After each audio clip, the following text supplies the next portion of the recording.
Perry the Pig and his new friends.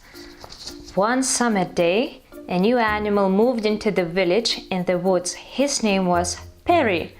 There the animals gathered around him. They all said, "Hello, we are pleased to meet you." But they thought that he looked funny. For instance, his jersey was too small and his glasses were too big and slipped down his nose. But they all were too polite to talk about this to their friends. But the duck whispered to his fox friend, "If he isn't careful, his glasses will drop off his nose." But the fox thought he was very clever, said, "Pigs don't have noses, they have snouts, and the noise they make is called grunting."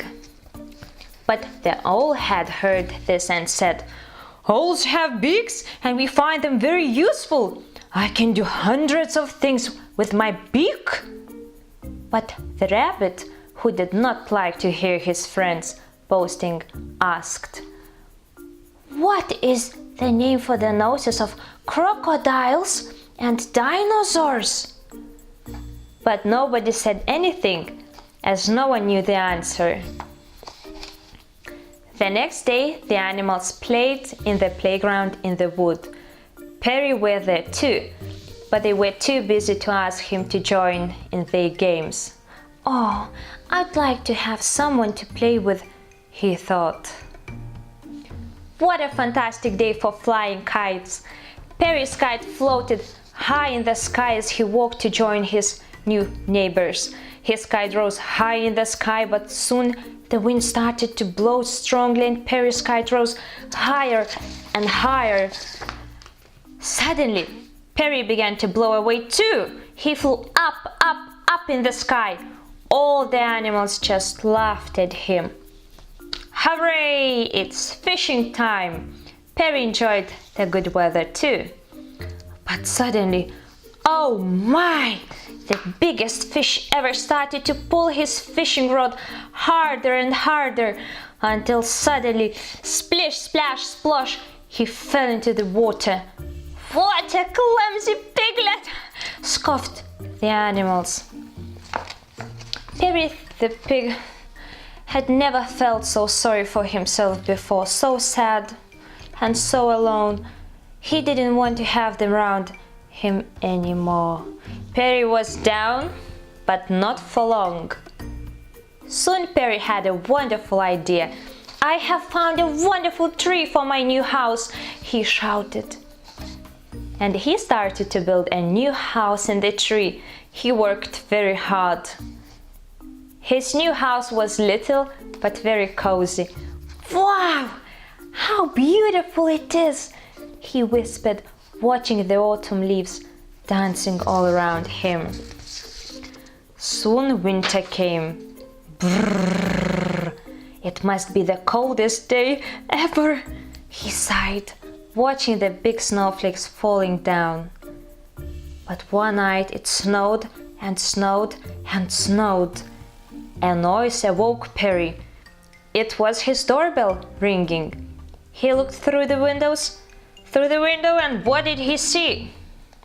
It was a frozen rabbit. "My house is all covered with snow. Oh, please, let me in," he said. "My door is frozen stiff." Perry didn't stop to think. He let the rabbit in. Ding dong! It was his bell again. Duck and the beaver were shivering outside. "Oh, poor little things! Please come in," said Perry. And the little house was getting crowded, but Perry didn't care. He even let a big, fat, frozen bear crawl into his house. Oh dear! The house was just too small for them all. "Oh, it's too squishy!" the animals cried. They bumped into each other and fell over too much. "Keep still! Don't push! Don't wriggle!" screamed Perry. But the only sound they heard was that of a branch snapping. Oh no! Crack! They were all falling off. Luckily, everybody landed softly on the snow. No one was badly hurt. "Perry, you are the kindest one of us all," said Bear. "Hip hip hooray for Perry!" They were only sorry that Perry's house had fallen into pieces, but soon the bear had a brilliant idea. Why not build a big house where they could all live together? They were all excited again, and the work began. At last, the house was finished. The weeks went by, and soon it was time to get ready for Christmas. And while they were fast asleep, there was something magical in the snowy sky. Father Christmas brought a big pile of presents for everyone in the village, and everybody was delighted. But Perry was the most delighted of all, for his neighbors in the village had secretly arranged to give him something very special. "Wow! It is a car of my dreams!" Perry shouted. Whee! And they all had a wonderful time together. Well, I must say most of them. And you know what happened?